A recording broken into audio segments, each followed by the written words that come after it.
ঈশ্বৰে তেওঁৰ অনুগামীসকলৰ পৰা বিচৰা তিনিটা কথা কি কি?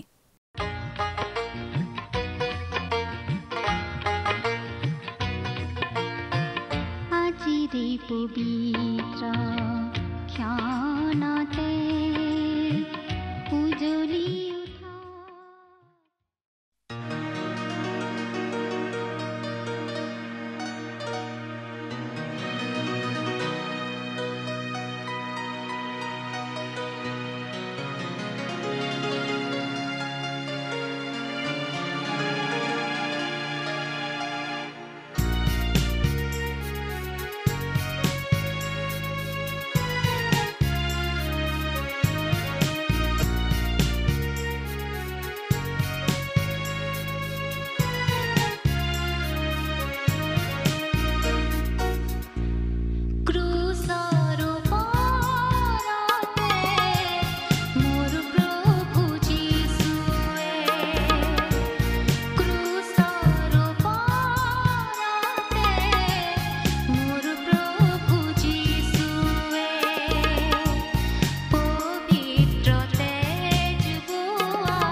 নমস্কাৰ আমাৰ ভক্তিবচন অনুষ্ঠানলৈ আপোনাক স্বাগতম জনাইছো খ্ৰীষ্টীয় বিশ্বাসী লোকসকলৰ বাবে বিশেষভাৱে প্ৰস্তুত কৰা এই ভক্তিবচন অনুষ্ঠানটো হৈছে বাইবেল অধ্যয়নৰ ধাৰাবাহিক অসমীয়া অনুষ্ঠান বাইবেলৰ গোটেই ৬৬খন পুস্তকৰে আমি ইয়াত অধ্যয়ন কৰিম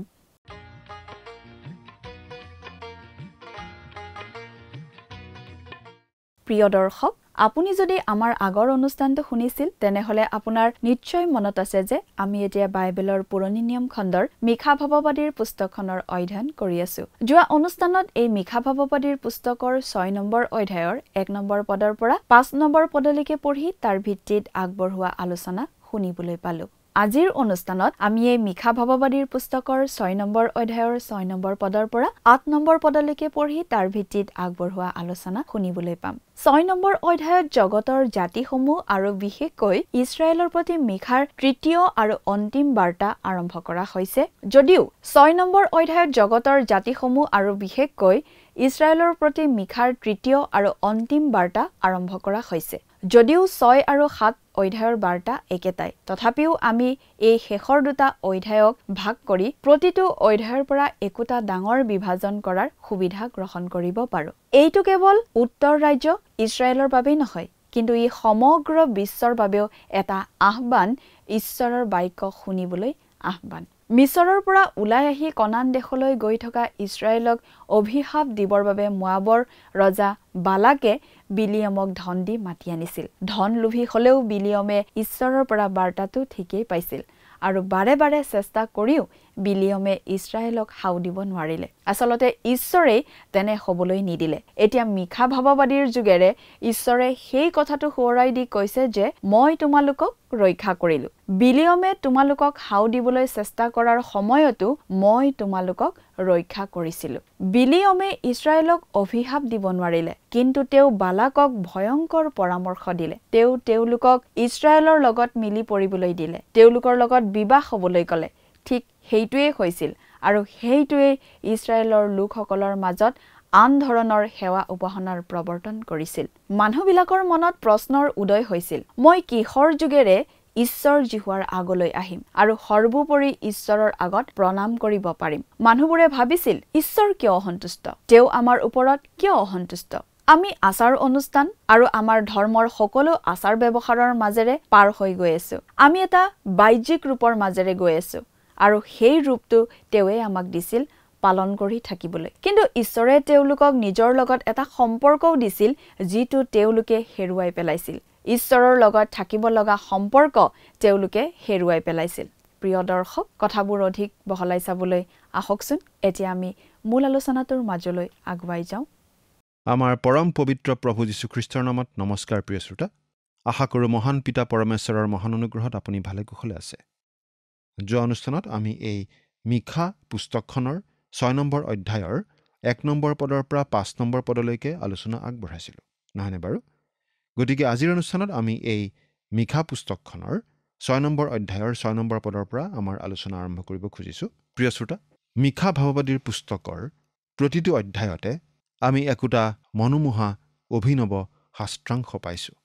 এতিয়া আমি আন এটা এনেকুৱা মনোমোহা শাস্ত্ৰাংশ পাব ধৰিছোঁ এই 6 নম্বৰ অধ্যায়ৰ 6 নম্বৰ পদৰ পৰা 8 নম্বৰ পদত। বিশেষকৈ 8 নম্বৰ পদটো পাই আধুনিকতাবাদীসকলে বৰ আনন্দ পায় আৰু তেনেকুৱা আধুনিকতাবাদীসকলে কয়, প্ৰকৃত ধৰ্ম এইটোহে, এইটোৱেই পুৰণি নিয়মৰ সকলোতকৈ গুৰুত্বপূৰ্ণ উক্তি। এইটো যে অতি গুৰুত্বপূৰ্ণ উক্তি, সেই কথাত আমিও সেই আধুনিকতাবাদীসকলৰ সৈতে একমত। কিন্তু তেওঁলোকে আগবঢ়োৱা ব্যাখ্যাহে আমি মানি ল'ব নোৱাৰোঁ। ঈশ্বৰে সেই লোকসকলক অৰ্থাৎ ইছৰাইল জাতিক অনুৰোধ জনাই আছিল তেওঁলোকে যাতে তেওঁলৈ ঘূৰি আহে। ইমান দিনে কৰি অহা অৱহেলাৰ বাবে আৰু বিভিন্ন পাপৰ বাবে তেওঁলোকে যাতে অনুতাপ কৰে আৰু তেওঁলৈ ঘূৰি আহে। তেওঁ উল্লেখ কৰিছে অতীতত তেওঁবিলাকক কেনেকৈ উদ্ধাৰ কৰিছিল সেই কথা। তেওঁ মিছৰ দেশৰ পৰা তেওঁলোকক উদ্ধাৰ কৰি আনিছিল, অৰণ্যৰ মাজেদি বাট দেখুৱাই লৈ গৈছিল। মানুহবোৰে সোধা 4টা প্ৰশ্ন আছিল, সেইকেইটা ভাল প্ৰশ্নই আছিল। সেই প্ৰশ্নকেইটাৰ উত্তৰকেইটাহে সকলোতকৈ গুৰুত্বপূৰ্ণ। এইটো শাস্ত্ৰৰ অতি গুৰুত্বপূৰ্ণ অংশ, কাৰণ এই শাস্ত্ৰাংশখিনি আধুনিকতাবাদীসকলে আজি সম্ভৱতঃ বাইবেলৰ আন শাস্ত্ৰাংশতকৈ অধিক ব্যৱহাৰ আৰু অপব্যৱহাৰ কৰি আহিছে। এইটো নিঃসন্দেহে যথেষ্ট গুৰুত্বপূৰ্ণ শাস্ত্ৰাংশ আৰু আমি অতি সাৱধানে অধ্যয়ন কৰা উচিত, যাতে মিখা ভাৱবাদীয়ে কি প্ৰসংগত কথাখিনি কৈছিল সেই প্ৰসংগটো আমি মনত ৰাখোঁ। কাৰণ গোটেই পুৰণি নিয়মখনৰ সামগ্ৰিক কথাখিনিৰ সৈতে এই কথাখিনি জড়িত হৈ আছে। আমি এই বিষয়ে নিশ্চিত যে ঈশ্বৰ এজন আছে বুলি বিশ্বাস কৰা প্ৰত্যেক মানুহেই এই প্ৰশ্নটো সুধিব বিচাৰে, মই কি উপায়েৰে ঈশ্বৰৰ ওচৰলৈ যাম? যদিহে আপুনি নাস্তিক নহয়, তেনেহ'লে এই প্ৰশ্ন নিশ্চয় আপোনাৰ মনলৈ আহিবই। অতীজৰে পৰা পৃথিৱীৰ বিভিন্ন জাতিৰ লোকবিলাকে এই প্ৰশ্ন সুধিছে আৰু নিজৰ বাবে উত্তৰ উলিয়াই লৈছে। আচলতে আজিৰ তথাকথিত আধুনিক সমাজতো মানুহবিলাকে তেনেকুৱা ধাৰণাই মনত ৰাখি চলিছে। ইয়াত ইছৰাইলীয়া লোকবিলাকে এটা প্ৰশ্ন সুধিছে আৰু প্ৰশ্নটো বৈধ প্ৰশ্ন। বাইবেলৰ পৰা পঢ়ি দিম 6 নম্বৰ অধ্যায়ৰ 6 নম্বৰ পদ। যদিহে আপোনাৰ লগত বাইবেল আছে অনুগ্ৰহ কৰি চাই যাব, আৰু যদিহে লগত বাইবেল নাই অনুগ্ৰহ কৰি মন দি শুনিব। 6 নম্বৰ পদ, মই কি লৈ জিহুৱাৰ আগলৈ যাম আৰু সৰ্বোপৰি ঈশ্বৰক প্ৰণাম কৰিম? মই হোম বলি স্বৰূপে এবছৰীয়া দামুৰি লৈ তেওঁৰ আগলৈ যামনে? ইছৰাইলীয়া লোকবিলাকৰ প্ৰথম প্ৰশ্নটো হৈছে, মই প্ৰভু জিহুৱাৰ আগলৈ কি লৈ আহিম আৰু সেই সৰ্বোপৰিজনাৰ আগত কিহেৰে মূৰ নত কৰিম? অৰ্থাৎ তেওঁলোকে যেন কৈছে, ঈশ্বৰৰ কি দায় লাগিল? আমাৰ প্ৰতি তেওঁ অসন্তুষ্ট কিয়? আমি ধৰ্ম ব্যৱস্থাৰ সকলোবিলাক আচাৰ ব্যৱহাৰ, ৰীতি নীতি আদি পালন কৰি আহিছোঁ। আমি পালন কৰি থকা এই বাহ্যিক ৰীতি নীতিবিলাক তেওঁৱেই আমাক দিয়া। কিন্তু ঈশ্বৰে তেওঁলোকক এটা সম্বন্ধও দিছিল। ঈশ্বৰৰ সৈতে তেওঁলোকৰ সম্বন্ধ। সেই সম্বন্ধটোৰ কথা কিন্তু তেওঁলোকে পাহৰি গৈছিল। সেই সম্বন্ধ তেওঁলোকে হেৰুৱাই পেলাইছিল। আকৌ প্ৰশ্নটো হৈছে, মই কি লৈ জিহুৱাৰ আগলৈ যাম আৰু সৰ্বোপৰি ঈশ্বৰক প্ৰণাম কৰিম? মই ঈশ্বৰলৈ কি আনিব পাৰোঁ? তেওঁকনো মই কি দিব পাৰোঁ? তেওঁ থাকে সৰগত আৰু মই আছোঁ এই পৃথিৱীত। তেওঁৰ ওচৰ মই কেনেকৈ চাপিব পাৰোঁ? তেওঁৰ সৈতে মই কেনেদৰে কথা বতৰা পাতিব পাৰিম? তেওঁৰ সৈতে মই সম্বন্ধ স্থাপন কেনেদৰে কৰিম? তেওঁক মই সন্তুষ্ট কেনেদৰে কৰিম? আৰু মইনো পৰিত্ৰাণ বা মুক্তি কেনেদৰে পাম? তেওঁলোকৰ নিচিনাকৈ ফিলিপি নগৰৰ সেই জেলৰ দাৰোগাজনেও সুধিছিল, পৰিত্ৰাণ পাবলৈ মই কি কৰিব লাগে? কেনেদৰে ঈশ্বৰৰ সৈতে মোৰ সম্বন্ধ ঠিক হ'ব পাৰে? এইটো নিশ্চয় এটা ভাল প্ৰশ্ন, উচিত প্ৰশ্ন। এই প্ৰশ্নটোত নিশ্চয় একো ভুল নাই। মানুহবিলাকৰ দ্বিতীয় প্ৰশ্নটো হৈছে, মই হোম বলি স্বৰূপে এবছৰীয়া দামুৰি লৈ তেওঁৰ আগলৈ যামনে? ঈশ্বৰে তেওঁলোকৰ পৰা বলিদান বিচাৰিছিল। লেবিয়া পুস্তকৰ প্ৰথম অংশত ঈশ্বৰে তেওঁলোকক দিহা দিছিল 5 বিধ বলিদানৰ বিষয়ে। তেওঁলোকে সেই বলিবিধানবোৰ পালন কৰিব লাগিছিল ঈশ্বৰৰ কাষলৈ আহিবৰ বাবে। গতিকে তেওঁলোকে আচলতে এই বুলি সুধিছিল, আমি কেৱল ধৰ্মীয় ৰীতি নীতিখিনি পালন কৰিলেই যথেষ্ট হ'বনে? মানুহৰ চিন্তা ভাৱনাটো অৱশেষত গৈ গৈ এই পৰ্যায়লৈ নামে, মই ঈশ্বৰৰ বাবে কিবা এটা কৰিব লাগে, তেওঁৰ বাবে মই কিবা কৰাটো তেওঁ বিচাৰে। কিন্তু আমি ক'ব খোজোঁ, এই চিন্তাটোৱে আচলতে আন কিহবাতকৈ মানুহৰ গৰ্বী অন্তৰখনহে প্ৰকাশ কৰে। আমি ঈশ্বৰৰ বাবে কিবা এটা কৰিব বিচাৰোঁ। আমি যেতিয়া মুকলি হাতেৰে কিবা এটা ডাঙৰ দান আগবঢ়াওঁ, তেতিয়া আমাৰ অন্তৰখন গৰম গৰম লাগে, মনটো বৰ ভাল লাগে।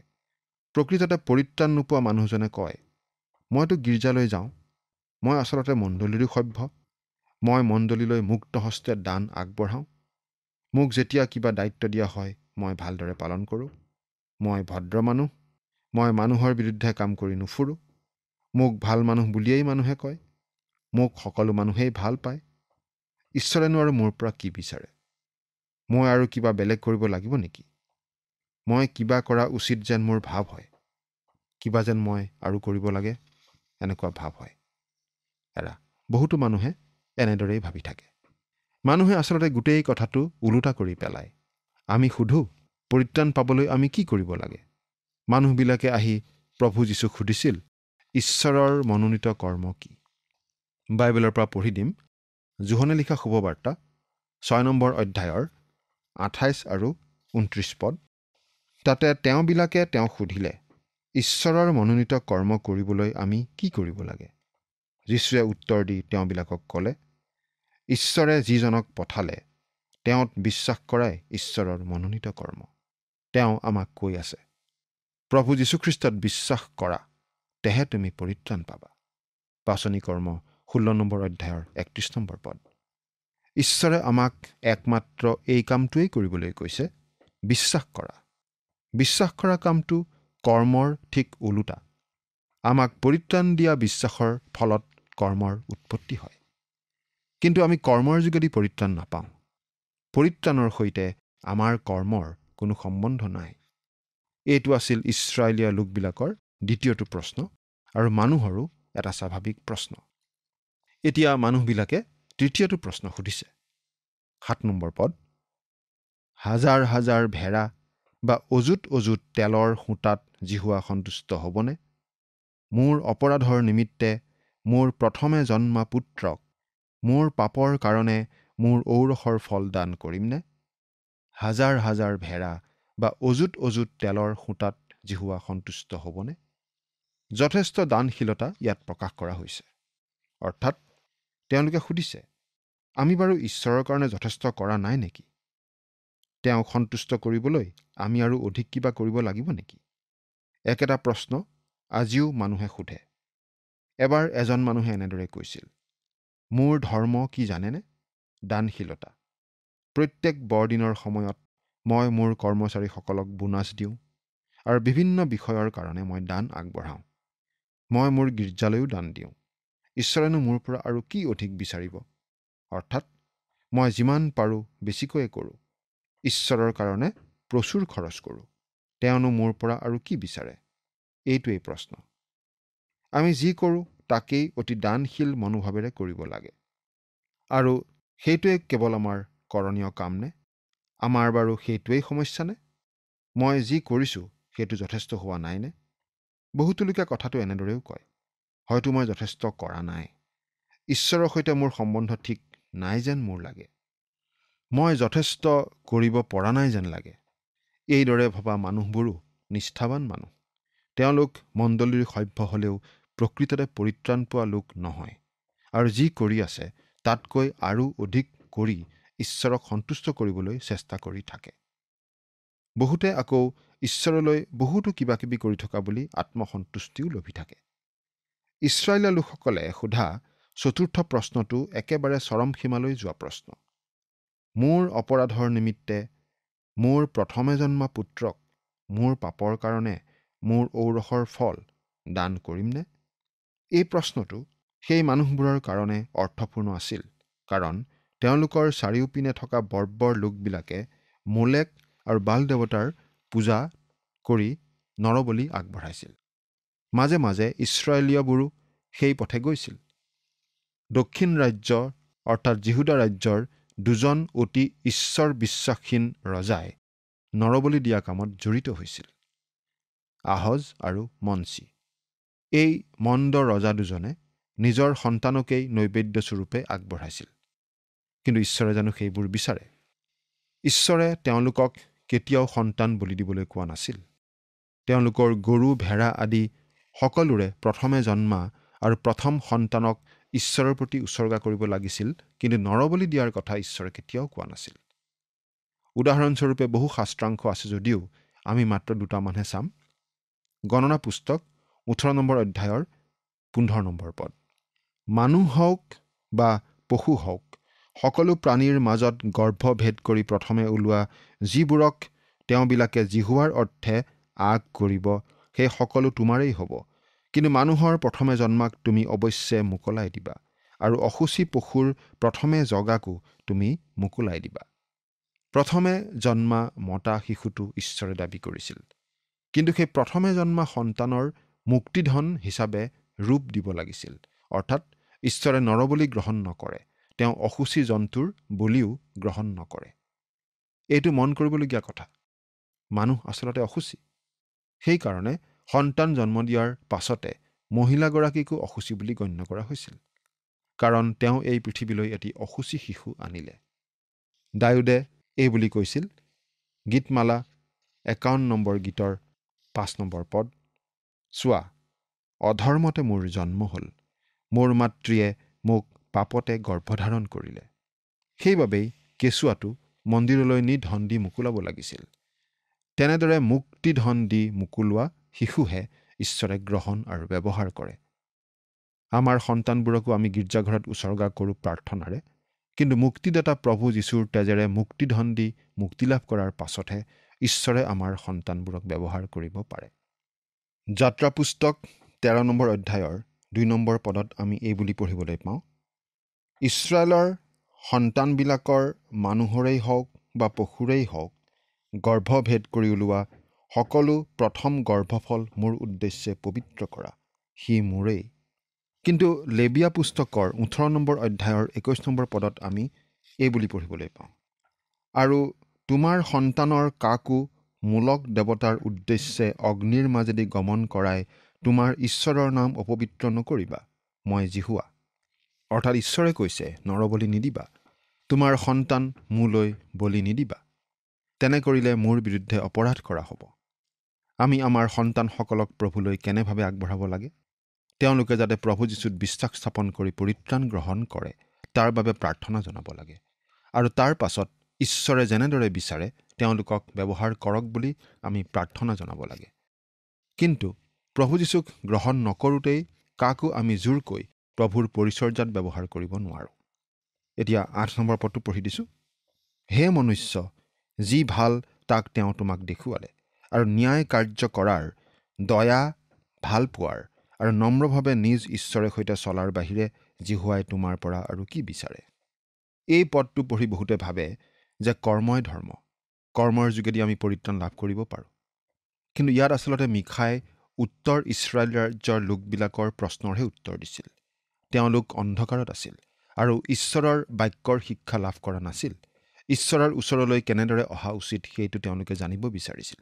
তেওঁলোকে জানিব বিচাৰিছিল কি বলি, কিমান বলি দি তেওঁলোক ঈশ্বৰলৈ আহিব পাৰিব। মিখাই সেই প্ৰশ্নবোৰৰ উত্তৰত কৈছে যে ঈশ্বৰক সেইবোৰৰ প্ৰয়োজন নাই। আভ্যন্তৰীণ অভিজ্ঞতা নথকা, ভিতৰত বাস্তৱতা নথকা বাহ্যিক ধৰ্মকৰ্ম একেবাৰে মূল্যহীন। এটা নতুন জন্ম হ'ব লাগিব।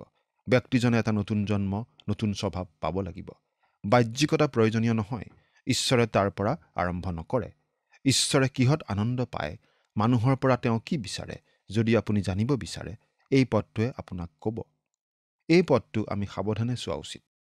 কৰ্মৰ যোগেদি পৰিত্ৰাণ পাব পৰা যায় বুলি কোৱা লোকসকলেও এই পদটোৰ সঠিক ব্যাখ্যা কৰা উচিত। তেওঁলোকেও এই কথা বুজি পাব যে আমি আমাৰ সৎকৰ্মৰ যোগেদি পৰিত্ৰাণ পাব নোৱাৰোঁ, কাৰণ আমাৰ সৎকৰ্ম নায়েই। হে মনুষ্য, যি ভাল তাক তেওঁ আমাক দেখুৱালে। সকলো কালৰ সকলো মানুহৰ বাবে এই কথা কোৱা হৈছে। ঈশ্বৰে বিচৰা বস্তু তিনিটা হৈছে, আপুনি ন্যায় কাৰ্য কৰিব লাগিব, অৰ্থাৎ ঈশ্বৰৰ আগত আগবঢ়াবলৈ আপোনাৰ এটা ধাৰ্মিকতা থাকিব লাগিব। আপুনি আন মানুহৰ প্ৰতি আচাৰ ব্যৱহাৰত, জীৱন আচৰণত সৎ আৰু নিষ্ঠাৱান হ'ব লাগিব। দ্বিতীয়তে, আপুনি দয়া ভাল পাব লাগিব। ঈশ্বৰৰ পৰা দয়া বিচাৰিলেই নহ'ব, আপুনি আনকো দয়া কৰিব পাৰিব লাগিব। তৃতীয়তে, আমি ঈশ্বৰে সৈতে নম্ৰভাৱে চলিব লাগিব। আমি বাৰু নিজৰ শক্তিৰে এনেদৰে চলিব পাৰিমনে? ঈশ্বৰৰ সহায় নোহোৱাকৈ পাৰিমনে? ঈশ্বৰৰ পৰা পৰিত্ৰাণ গ্ৰহণ নকৰাকৈ পাৰিমনে? নোৱাৰোঁ। কাৰণ এই সকলোবিলাক পবিত্ৰ আত্মাৰহে ফলস্বৰূপে উৎপন্ন হয় আমাৰ জীৱনত। গালাতিয়া 5 নম্বৰ অধ্যায়ৰ 22 আৰু 23 নম্বৰ পদ পঢ়িলে এই কথা আপুনি বুজি পাব। গালাতিয়া 5 নম্বৰ অধ্যায়ৰ 22 আৰু 23 পদ। অৰ্থাৎ খ্ৰীষ্টীয় বিশ্বাসীসকলৰ জীৱনত পবিত্ৰ আত্মাই মিখা ভাৱবাদীয়ে উল্লেখ কৰা এই গুণবোৰ ফুটাই তুলিব পাৰে। বিধানৰ অধীনত থাকি ডাঙৰ হোৱা পাচনীসকলৰ মতামতকেই চাওকচোন। পাচনীসকলে আলোচনা কৰি আছিল পৰজাতীয় লোকসকলক বিধান পালনৰ বাবে কোৱা উচিত হ'বনে নাই সেই কথা। তেতিয়া পাচনি পিতৰে বুলি কৈছিল, এই কাৰণে আমাৰ পিতৃসকলে আৰু আমিও যি জুৱলিৰ ভাৰ সহিব নোৱাৰিলোঁ তাক এতিয়া শিষ্যবিলাকৰ কান্ধত দি কিয় ঈশ্বৰৰ পৰীক্ষা কৰা? কিন্তু তেওঁবিলাকে যেনেকৈ আমিও তেনেকৈ প্ৰভু যীশুৰ অনুগ্ৰহৰ দ্বাৰাইহে পৰিত্ৰাণ পালোঁ বুলি বিশ্বাস কৰিছোঁ। পাচনি কৰ্ম 15 নম্বৰ অধ্যায়ৰ 10 আৰু 11 পদ। অৰ্থাৎ পাচনি পিতৰেও কৈছিল, মই বিধানৰ অধীনত জীৱন কটাইছিলোঁ, কিন্তু মই সম্পূৰ্ণ সফল হ'ব পৰা নাছিলোঁ। ঈশ্বৰে আমাক স্পষ্টভাৱে জনাই দিছে, কিয়নো মাংসৰ অনুসাৰে হোৱাবিলাকে মাংসিক বিষয় ভাবে, কিন্তু আত্মাৰ অনুসাৰে হোৱাবিলাকে আত্মিক বিষয় ভাবে, কাৰণ মাংসৰ ভাৱ মৃত্যু, কিন্তু আত্মাৰ ভাৱ জীৱন আৰু শান্তি। কিয়নো মাংসৰ ভাৱ ঈশ্বৰলৈ শত্ৰুতা, কাৰণ সেয়ে ঈশ্বৰৰ বিধানৰ বশীভূত নহয় আৰু হ'বও নোৱাৰে। আৰু যিবিলাকে মাংসৰ বশত আছে তেওঁবিলাকে ঈশ্বৰক সন্তুষ্ট কৰিব নোৱাৰে। ঈশ্বৰৰ আত্মা আপোনাত কেনেকৈ নিবাস কৰিব? আপুনি খ্ৰীষ্টত বিশ্বাস কৰাৰ দ্বাৰা নতুন জন্ম পাব লাগিব। ৰোমিয়া 3 নম্বৰ অধ্যায়ৰ 9-18 পদত ঈশ্বৰৰ বিচাৰ সভাত মানুহক দোষী বুলি ঘোষণা কৰা হৈছে।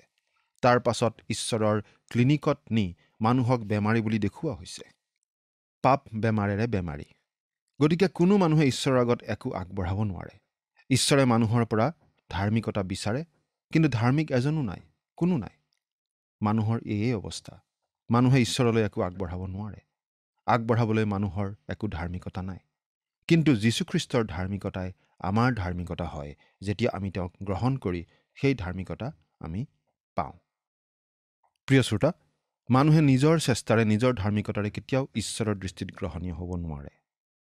ধাৰ্মিক আচৰণ কৰা, দয়াক প্ৰেম কৰা আৰু নম্ৰভাৱে চলা, এইখিনি ঈশ্বৰে আমাৰ পৰা বিচাৰে, কিন্তু আমি নিজৰ চেষ্টাৰে নোৱাৰোঁ, কাৰণ আমি স্বভাৱতেই পাপী। একমাত্ৰ খ্ৰীষ্টক ত্ৰাণকৰ্তা বুলি গ্ৰহণ কৰি নতুন জন্ম লাভ কৰি ঈশ্বৰৰ পৰা নতুন স্বভাৱ লাভ কৰিহে আমি এনে আচৰণ আমাৰ জীৱনত ফুটাই তুলিব পাৰোঁ। আৰু ঈশ্বৰে আমাৰ পৰা এয়েই বিচাৰে। ঈশ্বৰে আপোনাক আশীৰ্বাদ কৰক। আমেন।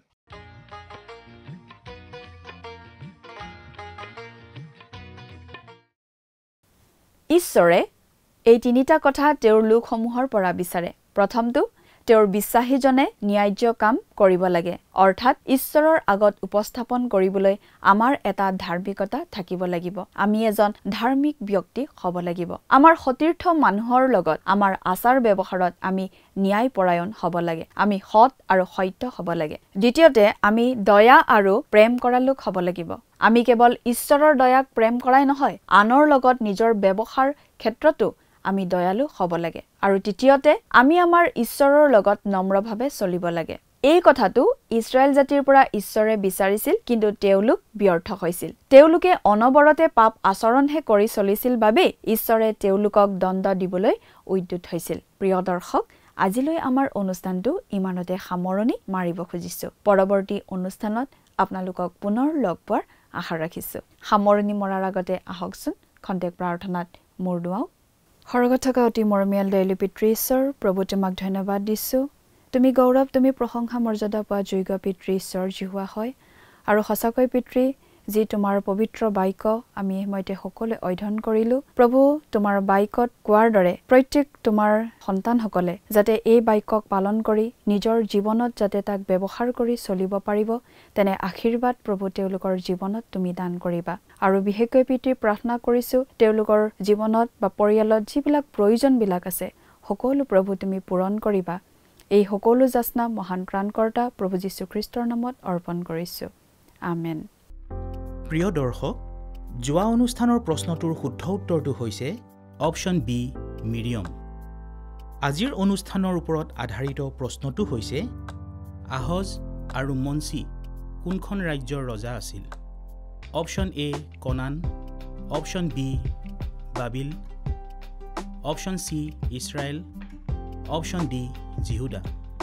প্ৰিয় দৰ্শক, আজিৰ প্ৰশ্নৰ সঠিক উত্তৰটো আজি সন্ধিয়া 6 বজাৰ আগেয়ে আপোনাৰ নাম আৰু সম্পূৰ্ণ ঠিকনাৰে সৈতে আমালৈ 7429840242 নম্বৰত SMS নাইবা হোৱাটছআপ যোগে প্ৰেৰণ কৰক। প্ৰিয় দৰ্শক, আপুনি যদি আমাৰ এই অনুষ্ঠানৰ যোগেদি আশীৰ্বাদপ্ৰাপ্ত হৈছে আৰু আমাৰ লগত কথা পাতিবলৈ বিচাৰিছে বা আপোনাক প্ৰাৰ্থনাৰ সহায়ো পৰামৰ্শ লাগে, তেন্তে আমালৈ 7429840242 এই নম্বৰত পোনপটীয়াকৈ ফোন কৰিব পাৰিব। ধন্যবাদ।